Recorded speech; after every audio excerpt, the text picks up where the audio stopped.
बच्चों आपको balance sheet का एक एक्सट्रैक्ट दिया हुआ है जिसके अंदर लायबिलिटी साइड में वर्कमैन कंपनसेशन रिजर्व है ₹50,000 और लैंड एंड बिल्डिंग है ₹5 लाख और स्टॉक दिया हुआ है 45,000।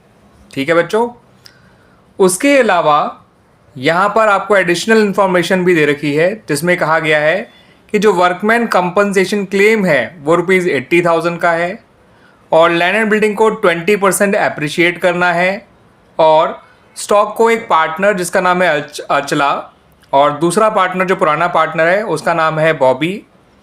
ठीक है बच्चों, मैंने इनके नाम इसमें क्वेश्चन में मेंशन नहीं किए थे तो अब बता देता हूँ। पुराने पार्टनर्स के नाम है अचला और बॉबी और जो नया पार्टनर है उसका नाम है विहान। अचला और बॉबी का जो प्रॉफिट शेयरिंग रेशियो है वो 3:1 है और जो विहान है वो 1/5 शेयर के लिए उसको नया पार्टनर बनाया गया है। ठीक है बच्चों, तो यहाँ पर आपको जो पॉइंट्स मैंने दिए हैं वो केवल रिलेटेड टू रिवैल्यूएशन अकाउंट है ऑफ दैट पर्टिकुलर क्वेश्चन जिसको मैं आगे जाके कंप्लीटली अपलोड कर दूंगा बच्चों। ये उसका एक पार्ट है जिसका संबंध केवल और केवल रिवैल्यूएशन अकाउंट से है। ठीक है बच्चों, तो इतने पॉइंट से रिलेटेड आपसे कहा गया है नेसेसरी जर्नल एंट्रीज बनाइए। तो बच्चों यहाँ पर आपको 2 पॉइंट्स में तो नुकसान नज़र आ रहा है। अब वर्कमैन कंपनसेशन रिजर्व केवल 50,000 है मगर वर्कमैन कंपनसेशन क्लेम जो है वो ₹80,000 है। तो 30,000 का जो एक्स्ट्रा क्लेम है वो रिवॉल्यूशन अकाउंट में डेबिट किया जाएगा और 50,000 के लिए वर्कमैन कंपनसेशन रिजर्व डेबिट किया जाएगा और जो वर्कमैन कंपनसेशन क्लेम है वो 80,000 से क्रेडिट किया जाएगा। अब लैंड एंड बिल्डिंग जो 5 लाख है उसे 20% अप्रिशिएट करना है तो ये बात फर्म के लिए फ़ायदे की है। 5 लाख का 20% 1 लाख होता है तो लैंड एंड बिल्डिंग को 1 लाख से डेबिट करना है और रिवॉल्यूशन अकाउंट को 1 लाख से क्रेडिट करना है। स्टॉक को अचला ने ₹35,000 का ले लिया है। तो जब स्टॉक को अचला ने ₹35,000 का ले लिया है जबकि स्टॉक जो है ऊपर 45,000 लिखा है तो यहाँ पर 2 बातें हो रही हैं। एक तो ये कि स्टॉक में 10,000 का नुकसान हो रहा है और दूसरा ये कि अचला उसको टेक ओवर कर रही है। तो आपको इन दोनों पॉइंट्स की एंट्री बनानी है। तो आइए बच्चों इन टोटल आपको कितनी एंट्रीज बनानी है देख लेते हैं। पहले जो वर्कमैन कंपनसेशन रिजर्व वाला पॉइंट है उसको कर लेते हैं। वर्कमैन कंपनसेशन रिजर्व को डेबिट करिए, रिवैल्यूएशन अकाउंट को डेबिट करिए और वर्कमैन कंपनसेशन क्लेम को क्रेडिट करिए। ठीक है बच्चों, इसमें जो अमाउंट आएगा वो आएगा 80,000। वर्कमैन कंपनसेशन रिजर्व अकाउंट जो डेबिट होगा वो होगा 50,000 से। रिवॉल्यूशन अकाउंट डेबिट होगा 30,000 से। ठीक है बच्चों, ये एंट्री क्लियर हो गई। अब जो स्टॉक में नुकसान हो रहा है उसको रिकॉर्ड करिए।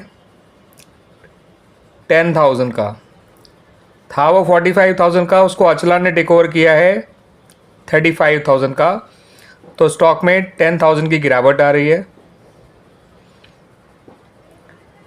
अब अचला ने जो स्टॉक टेक ओवर किया है तो उसकी एंट्री बनाइए एज कैपिटल अकाउंट। आप लोग पूरे नाम लिखिएगा, ढंग से लिखिएगा बच्चों। टू स्टॉक अकाउंट, ये बन गई आपकी तीसरी एंट्री। ये बनेगी 35,000 से। अब जो आपका इन्वेस्टमेंट बढ़ रहा है उसको रिकॉर्ड करिए। उसके लिए आपको इन्वेस्टमेंट को इन्वेस्टमेंट मैंने बोल दिया, it is land and building. तो लैंड एंड बिल्डिंग बच्चों, तो लैंड एंड बिल्डिंग अकाउंट को आपको डेबिट करना है और रिवॉल्यूशन अकाउंट को क्रेडिट करना है। ये बनेगी बच्चों ₹1 लाख से एंट्री। ठीक है बच्चों, क्लियर हो गया बच्चों ये। अब फाइनली एक एंट्री और बनेगी बच्चों इस क्वेश्चन के अंदर और वो होगी रिवॉल्यूशन प्रॉफिट को बांटने की एंट्री। अब मुझे कैसे पता रिवॉल्यूशन प्रॉफिट ही हुआ है? तो देखिए बच्चों, ये 30,000 का लॉस है, ये 10,000 का लॉस है। तो लॉस हुआ है 40,000 का और रिवॉल्यूशन में फ़ायदा हुआ है आपको 1 लाख का। तो ओवरऑल रिवॉल्यूशन गेन आ रहा है ₹60,000। ठीक है बच्चों, तो revaluation account debit to Achla's capital account to Bobby's capital account और इनका ओल्ड रेशियो है 3:1। तो जब आप 60,000 को 3:1 के रेशियो में बांटेंगे तो रिवॉल्यूशन अकाउंट 60,000 से डेबिट होगा और ये दोनों 45,000 और 15,000 से क्रेडिट हो जाएंगे। तो कुल मिला के बच्चों ये 5 एंट्रीज बनाई गई हैं। ठीक है बच्चों, अब जब बैलेंस शीट बनाएंगे तो वहाँ पे workman compensation claim liability side में लिखिएगा 80,000 से। वर्कमैन कंपनसेशन रिजर्व जो है वो आपका क्लोज हो चुका है, अब नहीं आएगा कहीं भी। स्टॉक को अब बैलेंस शीट में मत लिखिएगा, इसको पार्टनर्स कैपिटल अकाउंट में, स्पेशली अचला के कैपिटल अकाउंट के डेबिट साइड में लिखिएगा 35,000, यह बैलेंस शीट में नहीं आएगा। लैंड बिल्डिंग जो 5 लाख है उसे बढ़ाकर 6 लाख कर दीजिएगा। और ये जो रिवोल्यूशन गेन है ये आप पार्टनर्स के कैपिटल अकाउंट में क्रेडिट साइड लिख दीजिएगा बाय रिवोल्यूशन अकाउंट। और जो स्टॉक टेक ओवर किया है उसको लिखिएगा टू स्टॉक अकाउंट। ठीक है बच्चों, तो उस पर्टिकुलर क्वेश्चन की जो एंट्रीज हैं रिलेटेड टू रिवोल्यूशन अकाउंट ये इस तरह से बनाई जाएंगी। अकाउंट बनाते रिवोल्यूशन का तो कैसे आता बच्चों, ये आता to workman compensation claim 30,000, to stock 10,000, by land and building 1 lakh, और to gain transfer to Achla's capital account, Bobby's capital account 45,000 and 15,000।